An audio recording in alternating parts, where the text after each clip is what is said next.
Bonjour à tous, Bonjour à tous. bienvenue dans cette nouvelle vidéo.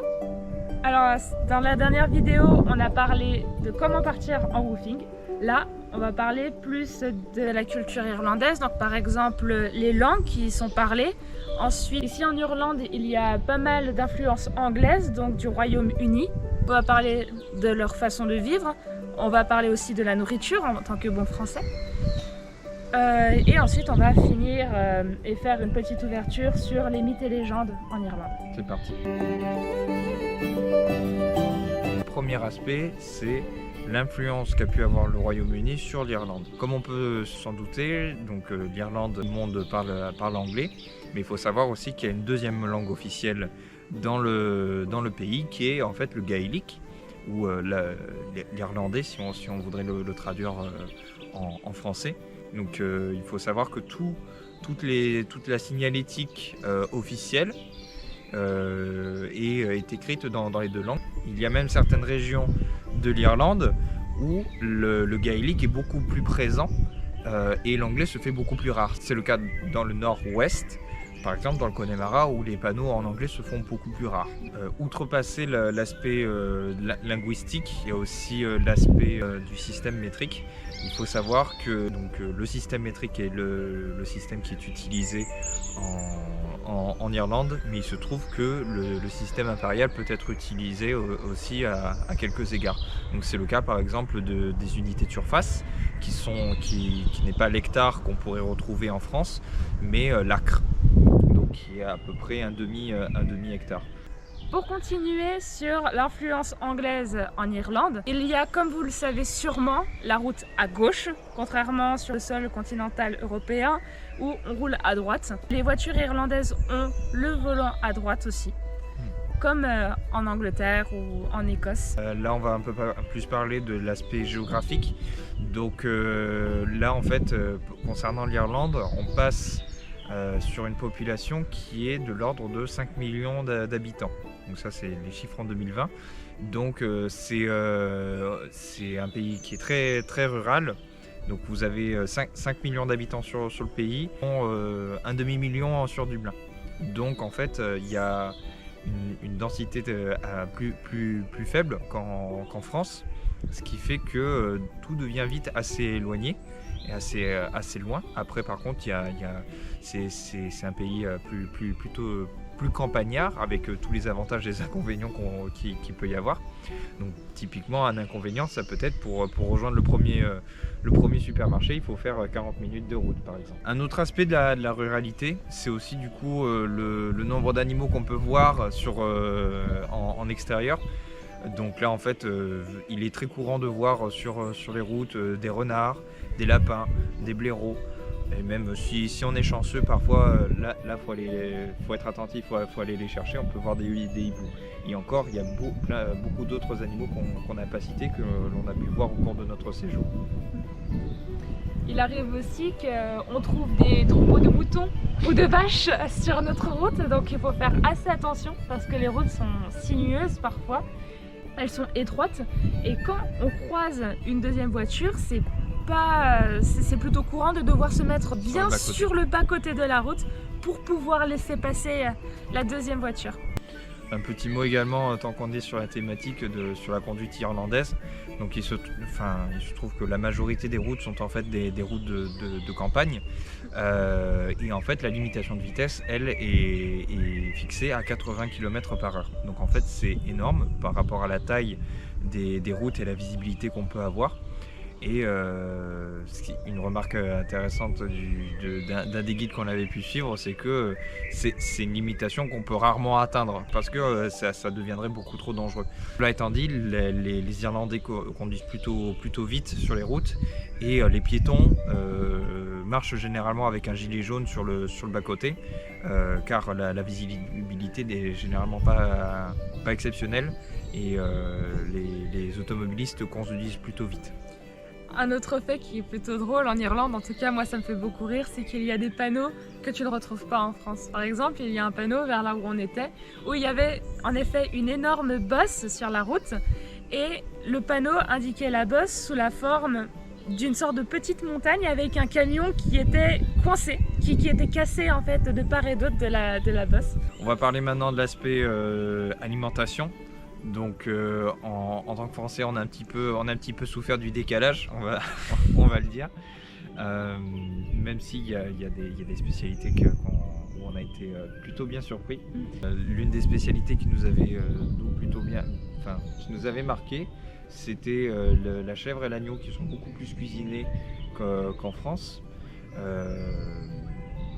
Ou encore le cheddar qui en fait quand vous allez chercher du cheddar de bonne du vrai cheddar et non pas un premier prix qu'on peut trouver en France, en fait là ça devient bon. On va pas se cacher qu'au niveau fromage on retrouve très souvent du cheddar et c'est le principal fromage qu'on peut trouver dans les rayons de fromage qui sont plutôt petits, enfin par rapport en France. On peut retrouver des fromages français, enfin du brie de Franche-Comté, je sais pas vous, mais moi j'ai jamais vu ça. Mais voilà, ils mangent quand même du fromage qui vient de France, ils s'inspirent pas mal de ça. Et on retrouve aussi pas mal de fromages italiens, du parmigiano, de la mozzarella, des choses qui se cuisinent pas mal. D'autres spécificités, donc on retrouve aussi beaucoup de plats qui sont cuisinés à base de Guinness. On a aussi là encore une influence britannique avec la présence du fish and chips qui se fait beaucoup plus rare en France. Ou encore là par contre une vraie spécialité irlandaise, c'est les scones, donc qui sont des petites brioches qui sont assez compactes et bourratives sur lesquelles on rajoute un peu de beurre et généralement ça cale vraiment bien. Ou encore bien évidemment la Irish Coffee. Ils ont aussi un pain spécial d'ici qui s'appelle le soda bread. C'est un pain avec une farine très compacte, ça ressemble pas mal au pain nordique, mais en plus compact. C'est super bon. Tant qu'on parle de la nourriture, on va parler de Guinness. On peut pas parler de l'Irlande sans parler de Guinness. Donc Guinness, la célèbre marque de bière en Irlande. Donc il y a tout un folklore qui tourne autour de cette marque, notamment au travers de sa publicité plutôt singulière.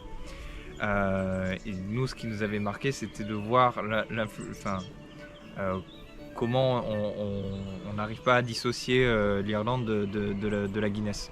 Enfin, vous retrouverez dans n'importe quel pub de la Guinness qui sera servi en pression, ou encore une légende urbaine qui disait comme quoi la toute nouvelle République d'Irlande s'était inspirée du logo de Guinness qui était à ce moment-là, qui était une marque très, très répandue en Irlande, donc qui est une harpe qui fait référence aux îles d'Émeraude, à tous les artistes qui venaient de là, et qui aurait été retournée pour éviter de payer les royalties à Guinness. Donc ça c'était l'anecdote qui nous avait bien fait rire également.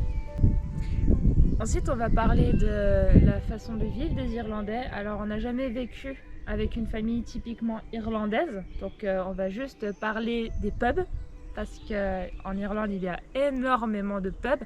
Par exemple, ici, on est à côté de Galway, dans le côté ouest de l'Irlande, dans un petit village qui s'appelle Ballyvogan. Ça s'écrit comme ça, mais ça se dit Ballyvoan.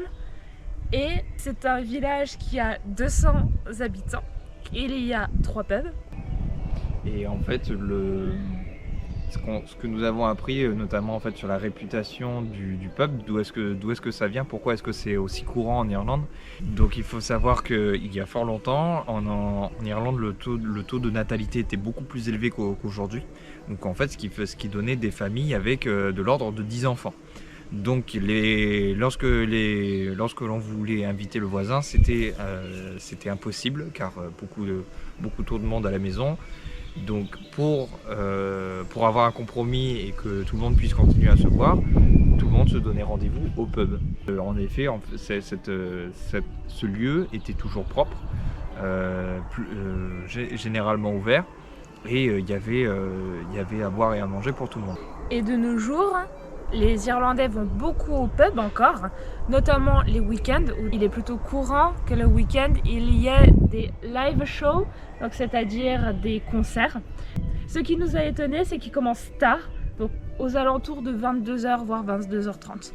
Donc au niveau des musiques, on retrouve de tout, donc du rock, on retrouve de la musique irlandaise avec des danses parfois, on retrouve de la pop, on retrouve vraiment de tout. Donc, la musique qui est aussi une tradition irlandaise. On va finir cette vidéo avec la partie mythes et légendes.